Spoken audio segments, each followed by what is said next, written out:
And welcome back to another wonderful episode of the Bettor Sports Show. I'm Ryan. I'm here with Randy. Randy, how are you doing this evening? What's going on, Ryan? Big old heat wave over here in New Jersey, but we're getting through it. How we doing?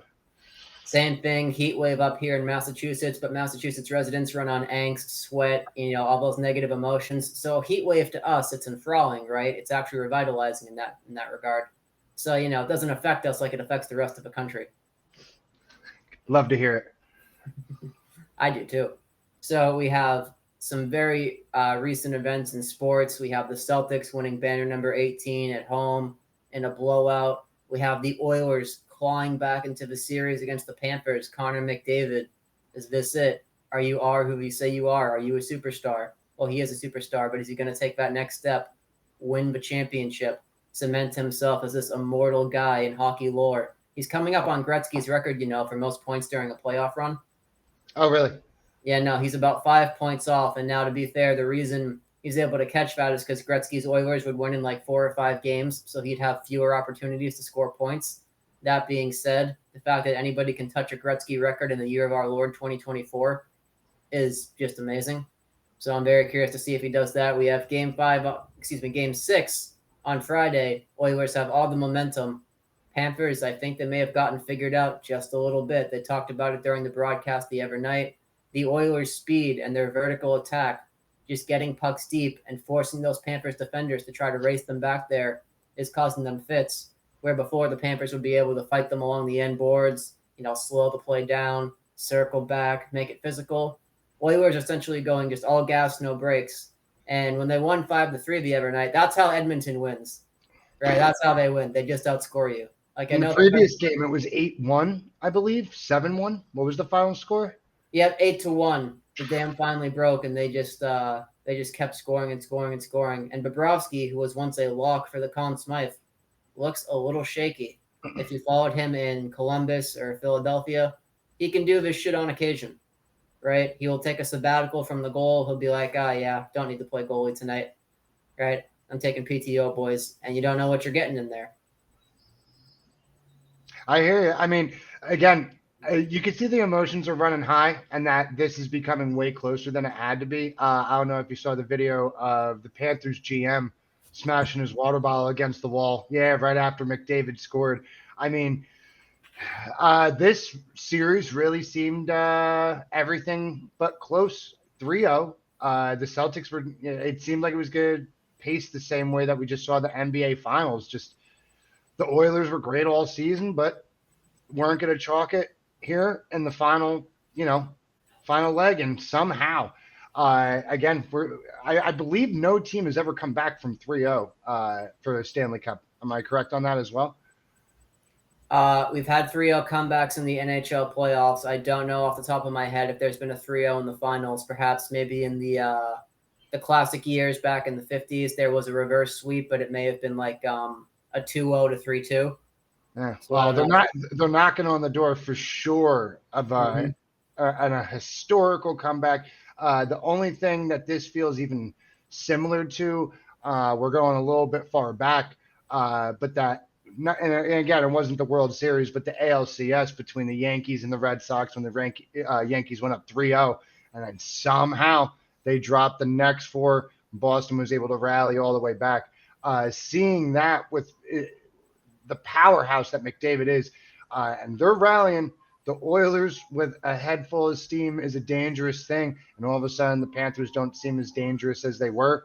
I still think the Panthers will take this, but you love to see at least the comeback a little bit, not just the 1 game, but the 2 game. Very disappointing to watch. To shoot over to the NBA conversation really quick, just Boston just rolled through. It was really never even close. No. And it will be hard to argue again with a performance like that. This team should certainly get at least another 1-2 finals appearances at the least over the next 3 years, if not run it back. Just absolutely dangerous. And again, you like to see at least when we get to the finals here, or you see the guys fighting for the Stanley Cup here, you hate to see such a lopsided series. So just for the entertainment value, you love to see that Edmonton's pushing the envelope here a little bit. It's always funny because when you're watching as a neutral, you cheer for that, the back and forth game, the game 7. But when one of your teams is involved, no, fuck all that. You're going to win 4 games. You're going to win every game by like 20 points or 5 goals. No stress whatsoever. And to build off your point on the Celtics, not only did they dismantle the Mavericks, they did it without Porzingis for the majority of the series and really for the majority of this playoffs. That's their main rim protector. That's their third option when he's healthy, a guy who can come in, give you those 20 points on any given night. So they're going to have him healthy, theoretically, hopefully, for next year's playoff run. So they could easily find themselves in the same position. And yeah, the Celtics' depth was just the Mavericks couldn't overcome it. P.J. Washington, Derek Jones Jr., Derek Lively, Daniel Gafford, they tried their best, honestly. They really did, but they weren't hitting those open threes. They weren't able to establish the lob game like they were against Oklahoma City and Minnesota. And ultimately, it was just too much to bear. Like when Derek White is your 4th option, that's a lot for the opposing team to deal with. Drew Holiday, actually. See, I didn't even know who is the 4th option because like Brown and Tatum are 1A, right. And then below that, you have the other 3 guys who can easily all have an excellent game on any given night. So nothing taken away from Dallas. They played great all playoffs, but it was just too much in terms of roster construction. Kyrie got a little, playing back at TD Garden, he was just not himself. He was missing shots. I think the crowd did get to him. It was rough. Again, I think we may have entered a new era with how that series played out because if anything, it's showing that this superstar system, go get one guy, can you do great in the regular season going to pick up a superstar? Yes. But look at all the early eliminations this year. Excuse me. Just acquiring a piece instead of a sum of all parts situation here. The Celtics they had options on options on options on options, no matter who was out there. And like to your point, who's the 4th option? You could argue. Everybody on that team has a purpose, and they played like it. And you saw it on the Mavs. They ran out of options. If their 1 or 2 guys aren't hitting shots outside of Luka, and of course, Kyrie had definitely an off series there. That crowd definitely played a part in it. But again, it wouldn't be his first finals. You know what I mean? He's been there before. Just some nights they're not going to fall in your favor. But again, I mean, hindsight's much better to look at than the overall present situation. But is Kyrie going to Dallas a positive move? Yes, but they clearly are lacking something in depth and the overall picture, where Boston right now, it's looking a lot like, again, and it seems pretty familiar in your market with what New England did for years with Tom Brady. Very rarely picking up a big name marquee player, just getting the right guys to role play and play for each other. That's going to win you championships. And that's what this team did. And that's how they ran away with it. To me, it's just a clear factor difference of depth versus stars, and clearly depth won here. Again, Celtics just looking dangerous. Must feel great. Again, for a Boston fan, it's almost like a fever dream seeing those final scores. If your team gets to the finals, boy, I mean, what better way to win? You've got to be pretty relaxed watching those games. It was really never all that close, really, at any point. I mean, out of 28 quarters of basketball, it might have been close 6, maybe. Yeah. And it just speaks to the depth. You know what I mean? It's just 2 guys cannot compete with 5. So it'll be interesting to see what the Mavs decide to possibly address in the offseason, or if they have more of a run it back type of system. And with a lot of these teams that were in the postseason this year, Philadelphia has some decisions to make. New York has quite a few decisions to make. Indiana looks a bit more like on the Boston side with the well-rounded roster, but I expect them to make a big move or 2 to maybe give out 2 role players for a better overall. But yeah, depth for Boston, insane, and perhaps a new era of basketball just to get away from the signing of the one or two superstars. Maybe more complete teams coming in the coming years here. Something else I think that we should point out is that Dallas had double backcourt with Luka Kyrie, right? And while that's great, it's an excellent combination. If one of them is shooting, that means the other isn't shooting. If Kyrie's shooting, that's a shot attempt that Luka theoretically doesn't have, isn't privy to. Whereas I would prefer to have a superstar on the front court and a superstar in the back court, so you can spread that around and spread that attention around. Whereas when you're guarding Luka and Kyrie, if your role players aren't really dominating down low, right? We saw them when the Mavericks were holding their own in this series. It's because they were taking advantage of the Celtics without the rim protection of Porzingis, Gafford, Lively. They were getting those offensive rebounds, kicking it out to open guys for threes. They were getting the dunks. When those guys don't show up and you don't have that A-tier guy down low, well, it can be a very long night if the other team's making their shots. And then as far as going forward, I think the Pacers are in an excellent position. There's something to be said of having a young team and watching them grow up in front of you. A lot of hand-drafted talent, guys who grew up in your system. Tyrese Halliburton, of course, was acquired via trade, but he was so young that he almost kind of became the franchise player for Indiana. It's not like these other guys like a Harden or a Durant where they've, bounced around a little bit. Halliburton embraced the role as the main dog, the guy there in Indiana. That, and I think the biggest threat to the Celtics repeat isn't the Bucks. As long as the Bucks have Doc Rivers, I don't see that that locker room being cohesive enough in order to stop them. Milwaukee's in shambles. They definitely need a reset over there. I agree with you there. Mm-hmm. I think it would be a healthy Knicks team because you have Tom Thibodeau, you have a roster that all buys in, and at least on paper, you have that balanced scoring attack. And also, depth may not come into play because Thibodeau is going to play those guys like every minute of every quarter. So really, your bench may not be as big of a liability there. Well, and again, we saw it really throughout the whole Philadelphia series. I mean, when they needed their bench to come up, they needed their bench. That was really just solely injuries. There's no team in the NBA that's winning with 6 players out. It's just not happening. But the big case with them, we're going to have to let a couple months pass and see what OG does.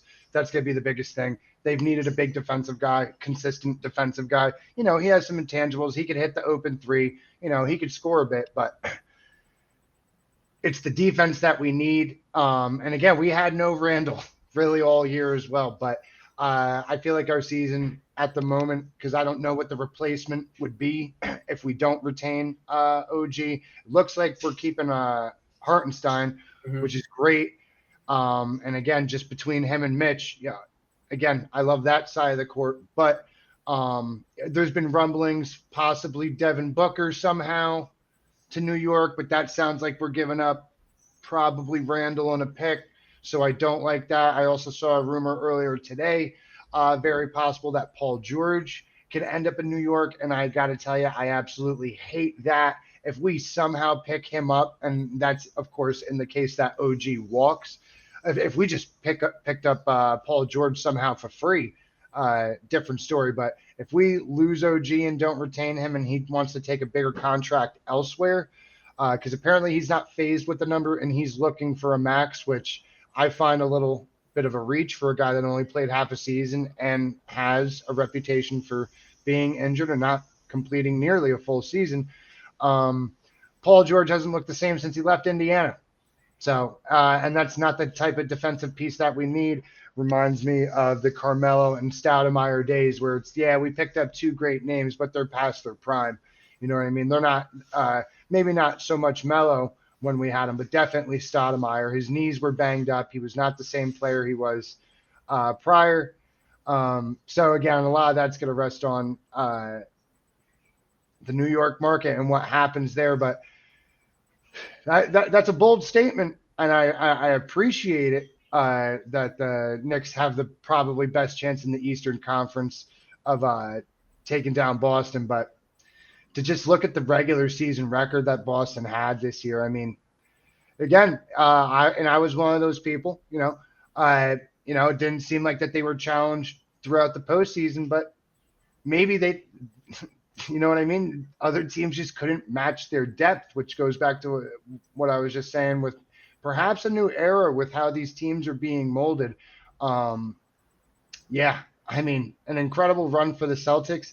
To see another team, and again, especially the Knicks, I don't know how many games over 500 Boston finished, if you recall the regular season record, but that's tough. And they're going to be coming off the momentum, an easy 4-1 finals series.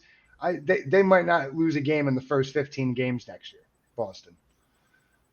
So the Celtics can always be counted on to lose like a random game to Charlotte on a Sunday afternoon. That being said, if they're playing at their full capacity and full potential, they should steamroll again. And another thing I want to talk about in terms of team construction, the Celtics, when they were building this team, showed a decent amount of discipline and not trading all of their assets for a star early on during the Jays years, right? All these names coming in. Are we going to go all in for Jimmy Butler? Get him out of Chicago, like this guy, that guy. And the front office and the ownership group faced a lot of criticism for not trading those picks during the rebuilds and not really being hyper aggressive.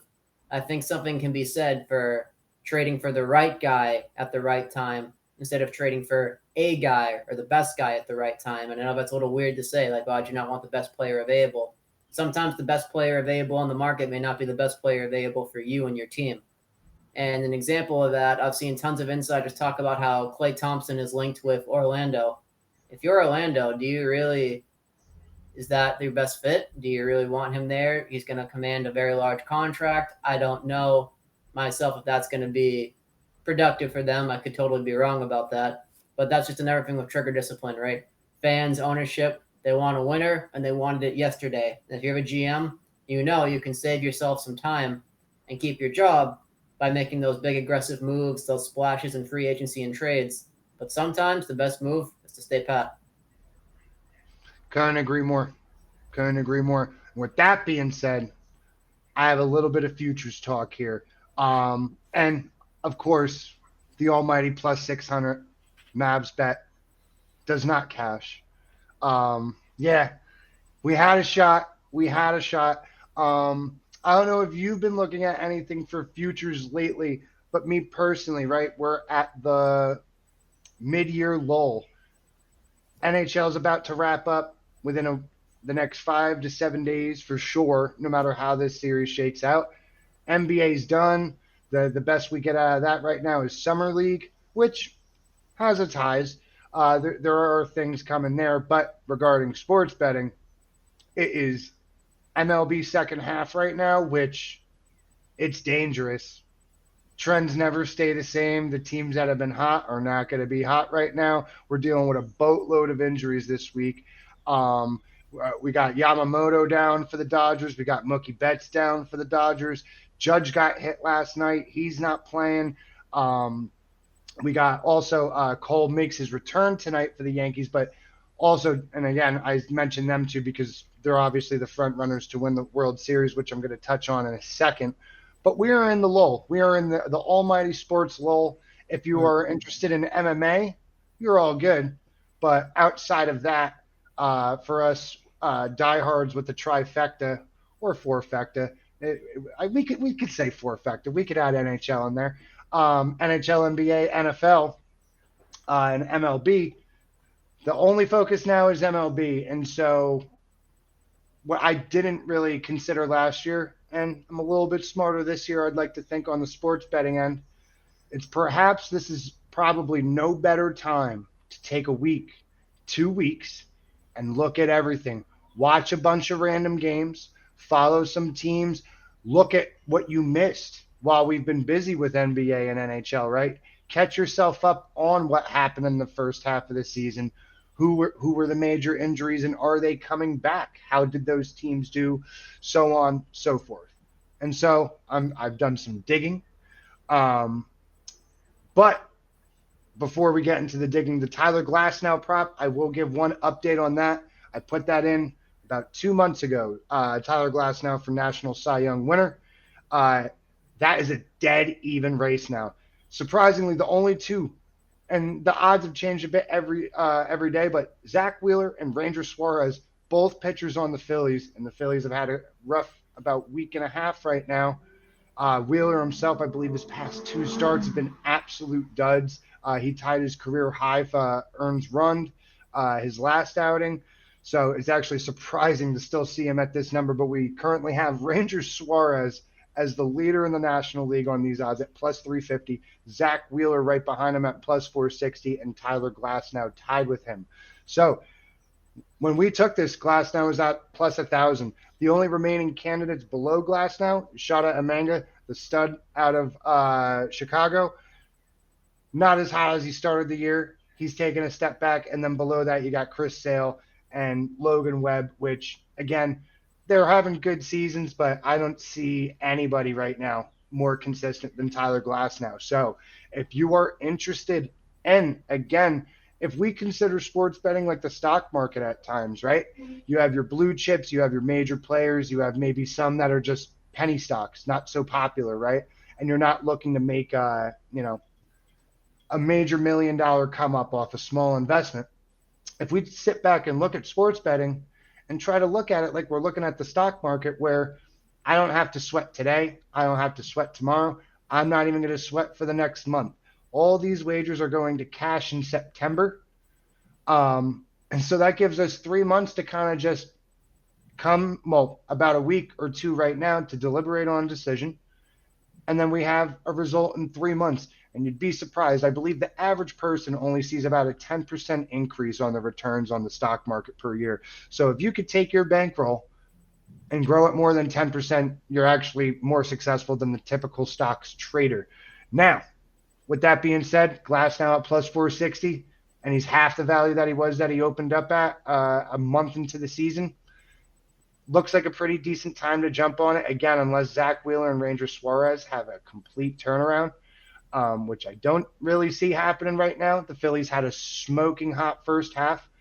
I expect a small slide in the second. Glasnow looks great. For American League Cy Young, me personally, I don't have a feel on it. But Corbin Burns is right next to Tank Skubal for the Detroit Tigers. They are plus 240 and plus 250. In my opinion, those are the two best candidates. You got Crochet over there on White Sox. I don't know if you've watched this guy at all.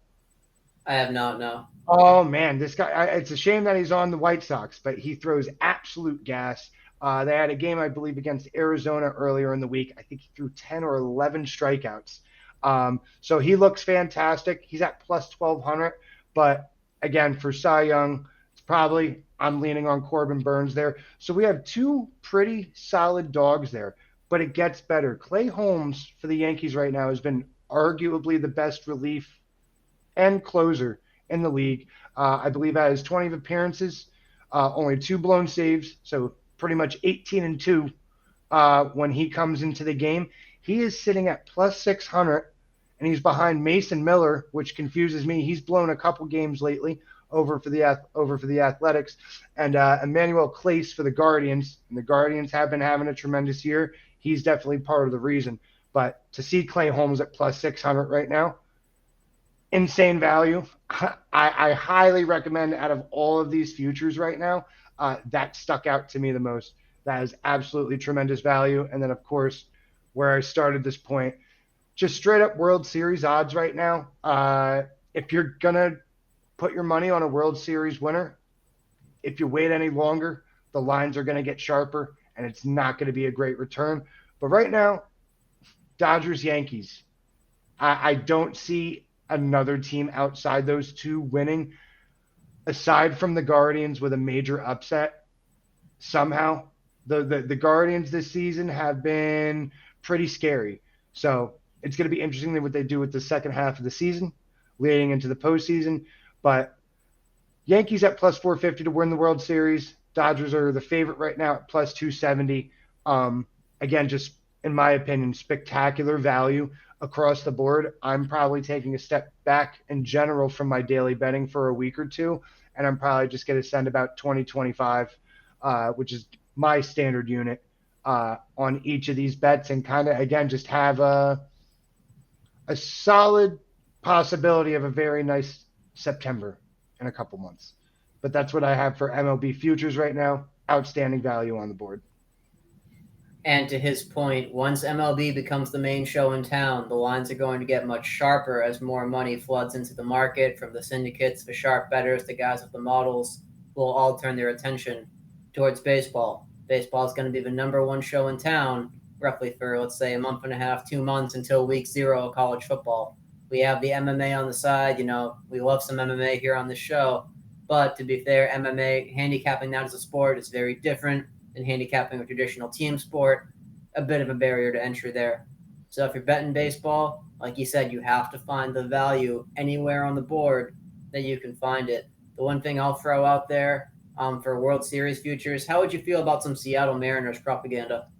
I didn't want to keep the rant going for too long, but yes, right now I like the Mariners have been a sleeper team all year. I feel like nobody is talking about the Guardians, but also what Boston has done in the past week. They took that series against the Phillies and they beat up on the Yankees. It's arguably the two best teams in baseball right now. And Chicago's in 3rd or 4th place right now. That was actually the one other future that I had in mind. I believe they are currently plus 300 to make the playoffs. And when I looked at the beginning of last week, when they had just beaten the Phillies, I want to say they were at plus 450. So that line has changed massive in just a manner of 7 days. And that should speak a lot with just to how long the baseball season is. If odds can swing that much in just 1 week and a half, pretty major and something to keep an eye on. I don't see, again, the Red Sox making a push that far, but I definitely agree with the Mariners there. They have a great bullpen. I love their starters. Kirby's been a little bit shaky. But yeah, that's the biggest thing I look at with these, at least with the Yankees and the Dodgers. I don't see any teams that have a better chance of a 7-game series with their starters going game for game. Between the Yankees and the Dodgers, it's the pitching is the great consistent pitching is scarce in this league. The Mariners and the Guardians, I feel like, are almost there. Again, we'll just have to see what they do in the second half. But the Mariners are definitely making a run of it for sure. Yeah, I think there's great value on them. When the trade deadline comes and goes, something else I've noticed, there's going to be a team that the analysts and the media is going to tell you is going to win the deadline, right? Yeah. Padres from a few years ago recently comes to mind. That team almost never wins the championship. And every time you see, oh, yeah, after this team traded for this star player, their World Series odds dropped from plus 650 to plus 350. Bettors love them. Anytime you see some stuff like that, you got to be wary. I think it's a bit of a trap, right? They never give you those big, nice news stories and things of that nature, putting it right in front of your face if it's good for you. Generally, when the sports betting apparatus shows you something, it's very bad for you. Because remember, they win when you lose. Yes, sir. And on that note, who the hell made the odds for the fucking Perry fight? Did you see this? They put my dog at plus 200. Mike Perry's at plus 200. Absolutely absurd. Who the fuck is making these lines? I need to know. So the problem is it a fight or is it a show? Because it's a Jake Paul match. So is Mike going to go in there and try, or will he dive? And on top of that, will the fact that it's traditional boxing gloves and boxing rules kind of neuter his aggression and the advantages he has in the bare knuckle fighting, and as we've seen in some fights in the UFC. So I don't know. I'd be wary of it. That being said, Mike Perry is the type of guy to sign on to take a dive, and then once he gets in there, starts fighting for real. Listen, I'm going to be honest with you. I might make a very short video, and it's going to be me placing a large amount of money on the Mike Perry money line the day before, and right after, it's either going to be me cutting to a big winning bet slip or me in a new apartment, which is not as good as the one that I'm in now, because that's how incredible it feels to see. I mean, I could understand like a plus 120, minus 120 deal here, but to put Perry that low, let's be honest, even if this is a sell job, which if there's anybody that wouldn't do something like this and take a fall, I feel like it would be Mike Perry. I told myself that about Nate Diaz, bro. I told myself he wouldn't do it. Nah, come on. But either way, I mean, again, if this is an open fix on a fight, I mean, again, I didn't see the words exhibition, so that's good. Like, it seems like that this is going to be a standard rule set, real fight, no conditional bullshit. So this line's going to move. This line is going to move. There's no way this line does not meet to minus 120, plus 120 by July 1st. There's just no way. The amount of bettors that have to be hammering this line right now, because again, in my universe where I study fighters in my free time and I study footwork and I study defense, get the fuck out of here, please. With the plus 200 odds, there's just no way to say that again, simply because of size, that Paul has a chance in this against Perry is absolutely unfounded and incredibly just, what timeline are we in? What I can't wait. I can't wait for the fight, to be honest with you. I might have to be taking a nap during it because I might have a stroke if I see something like Perry take a fall there or get caught with something there uncharacteristic. But this might be the most outrageous odds and just line set that I've seen in recent memory. I can't think of anything that doesn't seem right just off the front look of it or the announcement off it. In my opinion, it just seems that crazy to me. We'll have to see about that one. For me, I'm more focused on the UFC. We have, Peloton coming in to save the card against Yuri. We have Lopez versus Ortega. And then this weekend, we're going to have Ikram versus Whitaker. I'm very, very curious to see how that one goes because Whitaker has just been in so many wars. You think he's the guy. I like Ikram a lot here as an underdog. I think there's some value there. I think the UFC wants to push him to the moon. And also, I'm just going to straight up say it. UFC Saudi Arabia, generally they're paying to see a hometown guy, someone they identify with, win. And when it goes to the judges' scorecards, I don't know. And they get a situation where, like, remember O'Malley versus Jan? They wanted to make a superstar, push him to that next level. You always have to take that into account, especially after that Imavov stoppage against Cannonier. I'm fucking on my spidey senses constantly. Oh, boy. Well, I like your dog pick with that. I'm sure you saw it yesterday or the day before. Whitaker was prepared for Khamzat this whole time. Much different opponent, and he said so himself. It's a much different opponent.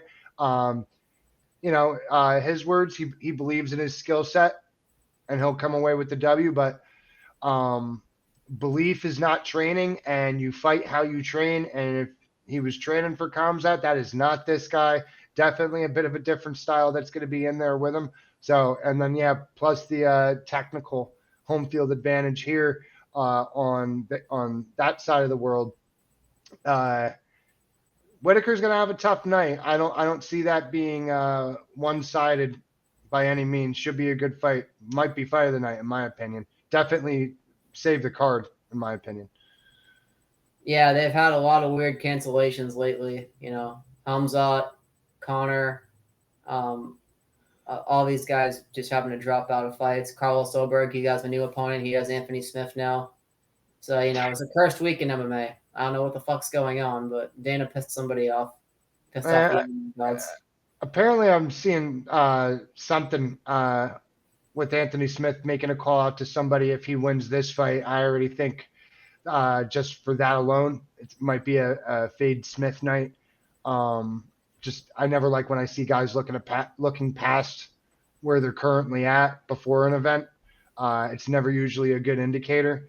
But yeah, I hate seeing the readjusted cards and all that. It really just kills the momentum and the glamour of the night for some of these guys, for sure. And you hate to see, again, just for Bobby Knuckles, last fight he had was sensational. The Khamzat matchup is like a dream matchup, a fever dream for a diehard or long-term MMA fan. Just disappointing, but nothing you could do with it. Apparently, he's still in pretty critical condition. Mm-hmm. Unknown illness. His management isn't really disclosing it. But I believe Dana White put out a statement. He's not even in the know about his medical condition either. He's unaware of it. Just knows it's pretty serious and he's in critical condition. So, yeah, hopefully he recovers. We see him back in the octagon, because that was the big thing. Someone with Whitaker's takedown defense against Hamzat's just aggressive, wild grappling style. It was the dream matchup, and the dream fell apart. And those bad boys say at the end, card subject to change for a reason. You could be paying thousands of dollars to see McGregor versus Chandler, and you show up to the arena that night, and you're getting something very different. So, I'm curious to see how the refunds come out with that. If Dana's like, nah, fuck you. Nah, yeah. It's in the terms of service. It's in the terms of service. You ain't getting no money back. Welcome to life, kid. Yeah. Read the fine print twice. Always. And on that note, I think that wraps up all the thoughts I have for tonight. You have anything else you want to add? Nah, that's all I got for futures. You know how I feel about Perry, and we got some good MLB future selections to look at for the next 2 weeks before we get to July. Yep, so buckle up, boys. Once you get to July, your strategy is going to change. Everything's going to change. For a lot of people, maybe myself included, the best decision, take some nights off. You don't need to bet every single night, especially if you're not following baseball all year and you suddenly have to jump in mid-season to be an expert. That can be tough. So on that note, I'm Ryan. Randy, Ryan, take it easy, brother. Thank you for having me. You got me feeling lucky. I'm putting everything on black.